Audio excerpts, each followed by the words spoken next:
Thanks, Saskia and Corla. And I want to ask the Minister, the way the proposals for the payment rates of Mother and Baby Institution Payment Scheme were arrived at.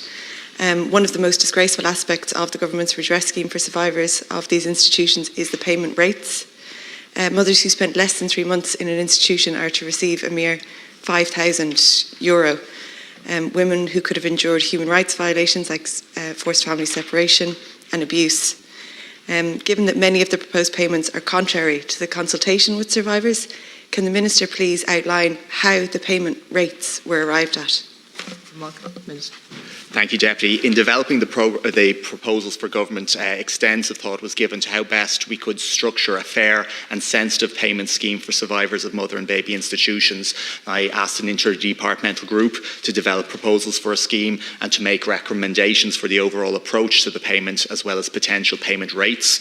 In terms of the payment approach, the group strongly advocated for a general approach based on time spent rather than individualised assessment. This is because the stakeholder view that any scheme should be non-adversarial with a low burden of proof, and the national and international evidence that a general payment is the best way to achieve that. And this approach eliminates the requirements for applicants to bring forward evidence of abuse to demonstrate an entitlement or to undergo any cross-examination of this evidence, which by its nature can be adversarial and re-traumatising. And their experience is still, however, recognised through a payment structure which also takes account of more prolonged institutional experiences.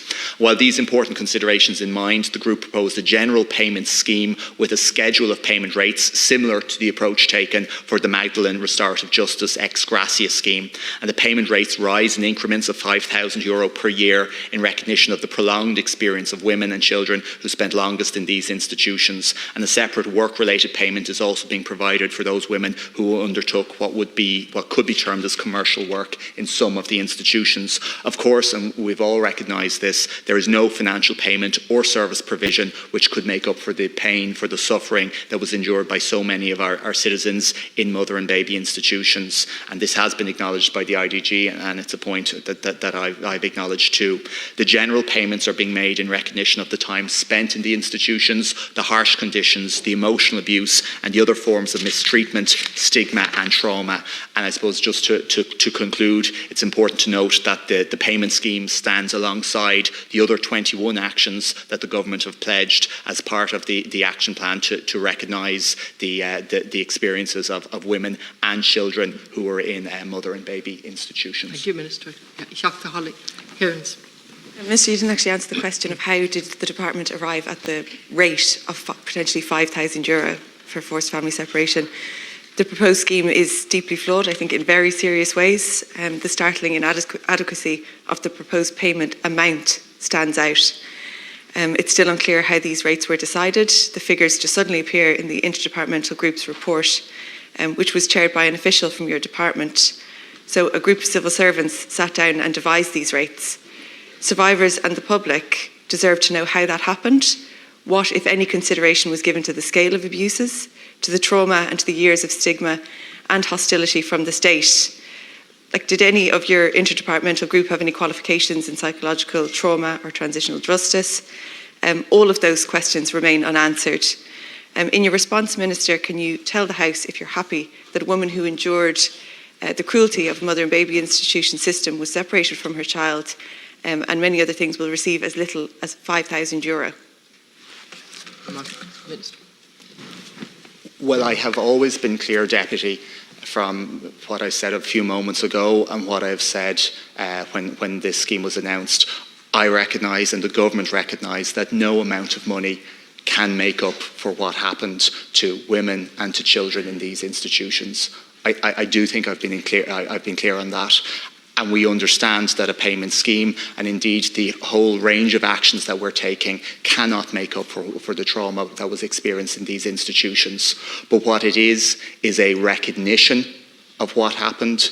It is an attempt to provide some element of support to survivors, be they mothers or children in these institutions, and it is an element of the state coming in behind the apology that the Taoiseach made in January of this year. And that's what we're seeking to do in providing this broad payment scheme that will encompass 34,000 survivors of these institutions. And in my last minute, I'll speak in terms of the actual payment rates. I agree with you that there is no amount of money that could compensate for it, but €5,000 is actually just an insulting amount. You get more for a slip or a fall or anything. So you ran a consultation process inviting survivors to participate, and many of them found the strength to do so in good faith. So how were so many of their recommendations for redress then ignored? They called for an immediate interim payment, enhanced pension or periodic payments, and additional sums based on separate categories of harm suffered. All of that was ignored. None of them feature in the scheme. In fact, the Interdepartmental Group's report cruelly dismisses some of them. Most disgracefully for this horrific topic, the perspective of civil servants is being given greater weight than survivors. So again, the state is deciding what happens for them, telling them what's best for them, and ignoring what they've said. This was an actuarial exercise, clearly, more concerned with budgets than trauma, acknowledgement of human rights violations or providing justice for survivors.